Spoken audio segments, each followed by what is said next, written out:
There is a strange kind of trust we place in that frosty little window of the supermarket aisle. You grab a frozen lasagna, toss it in your cart, and tell yourself dinner is handled. Homemade lasagna feels like a once-a-year event that eats your entire afternoon, so the frozen version has become the weeknight stand-in.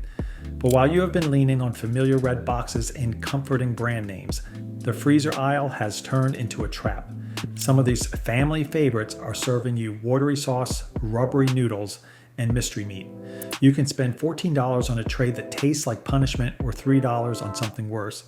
And when everything is frozen and wrapped in cardboard, it is almost impossible to tell which is which until it is too late.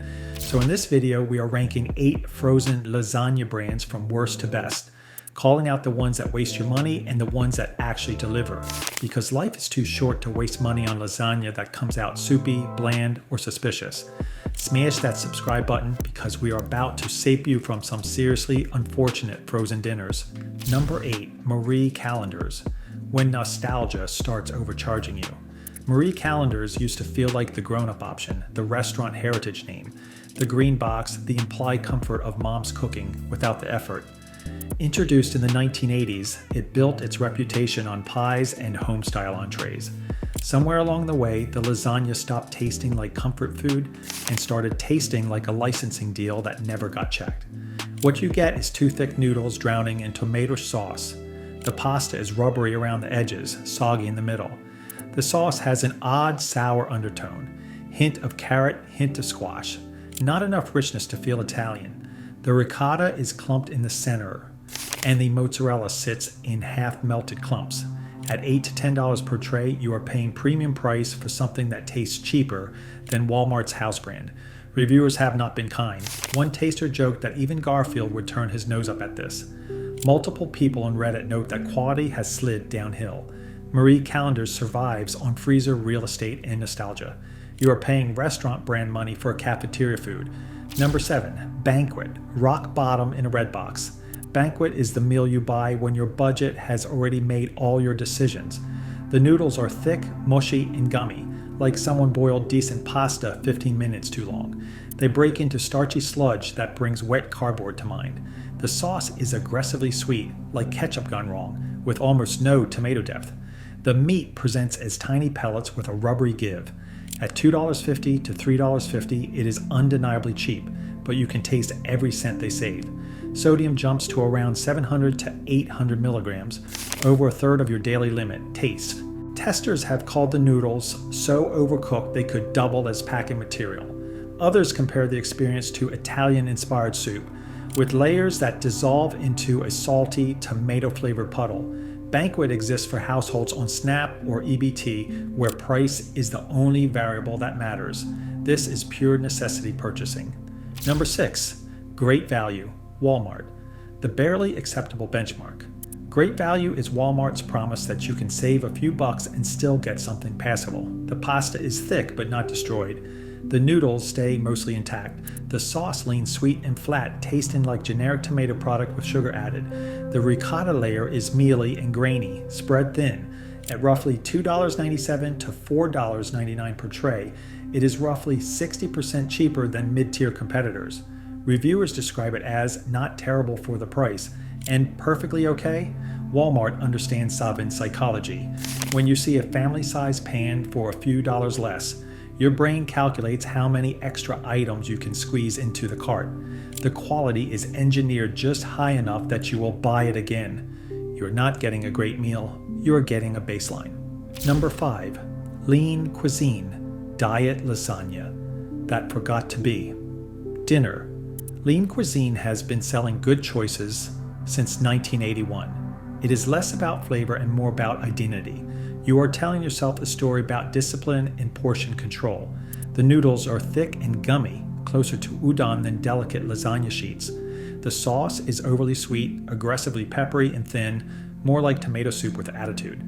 Cheese is treated like a guilty secret, small, uneven blobs, stingy overall amount. The meat is present more in concept than in practice. At around 300 calories per serving, it delivers the numbers it promises. But you do not feel satisfied because the textures and flavors never really land. Reviewers call it fine if you are desperate, more like lasagna soup. and an apology wrapped in plastic. A lean cuisine succeeds because it is not just selling to your stomach, it is selling to your conscience. If this breakdown is already saving you from a disappointing dinner, do me a favor and hit that subscribe button so you do not miss what is coming next. Because from here on out, things actually start getting genuinely good. Number 4, Kirkland Signature, Costco. Your key warehouse club plot twist. Kirkland Signature is Costco's love letter to the member who believes in buying smart. The noodles are soft, buttery, and surprisingly flavorful. You can cut through the layers with a fork and the square holds together beautifully. The sauce is rich, tomato-forward, and properly seasoned. You get actual herbs, a hint of sweetness, and real depth from the beef and sausage. The ricotta layer is generous and well distributed. The mozzarella melts into a bubbling brown blanket that stretches when you lift a forkful. You see real chunks of beef and sausage, recognizable pieces, not anonymous crumbles. At around $8.50 per tray in a 2-pack, the value becomes startlingly good. Reviewers describe it as far better than it needs to be, and the one frozen lasagna I am not embarrassed to serve to guests. Costco's private label strategy builds membership value. Kirkland products are deliberately over-engineered for the price so that you walk away thinking, I should have just bought the Kirkland version from the start. This is where the ranking pivots from what can I tolerate to what do I actually look forward to eating. Number 3, Stouffer's. The old reliable, you keep coming back to Stouffer's has been in the frozen game longer than most people watching this video. Starting back in 1924, it basically wrote the playbook for lasagna in a box that feeds a family. The pasta is sturdy and tender. The noodles hold their shape and give you a satisfying, soft bite. The sauce is thick, hearty, and unapologetically meaty. It leans savory rather than sweet, with a tomato flavor that feels familiar and comforting. The mozzarella melts into a proper, stretchy top layer. The ricotta is present without being grainy. You get creamy pockets that play nicely with the meat sauce. The more meat claim is backed up by independent tasters. Customers and food writers routinely describe it as the baseline, the classic, and exactly what you expect when you think of frozen lasagna. It may not blow your mind, but it almost never makes you angry. Stouffer's wins on familiarity and accumulated trust. If you need a lasagna that will not let you down, Stouffer's is the safe, solid bet. And if this ranking is helping you sort out which brands deserve your money, hit that like button. It really does help this channel reach more people who are tired of getting burned. Number 2, Rao's made for home. When the sauce people take over, Rao's made its name in a jar. For years, their pasta sauce has been the one that wins blind taste tests. When they put their name on frozen lasagna, expectations go way up. The noodles are thin, tender, and clearly made from better flour. They hold their structure without getting tough. When you cut into it, you see actual, distinct layers. No noodle soup collapse. The star is the sauce. It tastes like Rao's in a jar. Bright, tomato forward, with real acidity and depth. You get a proper hit of garlic and herbs, but nothing tastes artificial. The ricotta is smooth and shows up in almost every forkful. The meat is hearty without being greasy. Per serving, you are in the low 300s for calories, with sodium around the low 500s. The price is the catch, $12 to $16 per tray. You definitely feel it at the register. Reviews are almost embarrassingly positive. People say it tastes better than my homemade, and is the one tray I bring to potlucks and just quietly do not mention came from the freezer. Rao's thrives on inherited expertise and trust. The higher price signals that this is not an impulse buy, but a considered upgrade. Number 1, Beecher's, the cheesemaker's lasagna. Beecher's started as a place people lined up to buy cheese, award-winning, small batch, obsessively crafted cheese. So when they make lasagna, you are not buying a frozen meal. You are buying a cheese delivery system disguised as dinner. From the first slice, it looks different. The layers are neat, well-defined, and generously filled. The noodles are tender but not flimsy. The sauce is rich and savory, but it wisely knows its place. Supporting actor, not the lead. The cheese is where this leaves every other lasagna behind. Instead of generic ricotta and lower spider mozzarella, you get Beecher's own curds and signature cheeses. The flavor is tangy, nutty, and deeply savory. The texture swings between molten and stretchy. Every bite feels engineered. It is rich. Calories and fat sit higher. The price is the steepest on this list, often in the low to mid-teens. But people describe this with language they almost never use for frozen food. I thought someone had baked this from scratch and tastes like it walked out of a restaurant kitchen. Beecher's succeeds by refusing to play the same game as everyone else.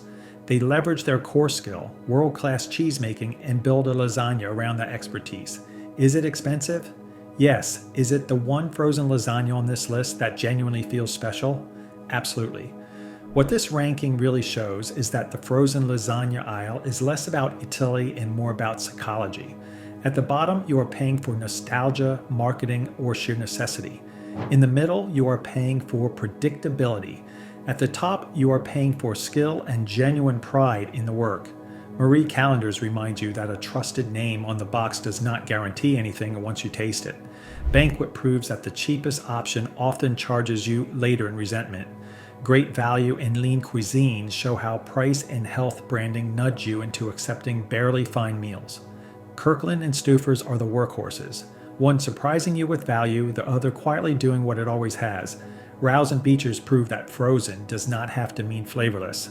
The takeaway is simple: do not let the prettiest photo make your decision.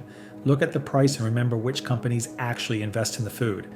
If this breakdown changed how you will shop next time, hit subscribe and drop a comment telling us which brand you swear by or which one burns you so badly you will never buy it again. Because in a world where dinner is already hard enough to think about, the least your lasagna can do is show up the way it promised.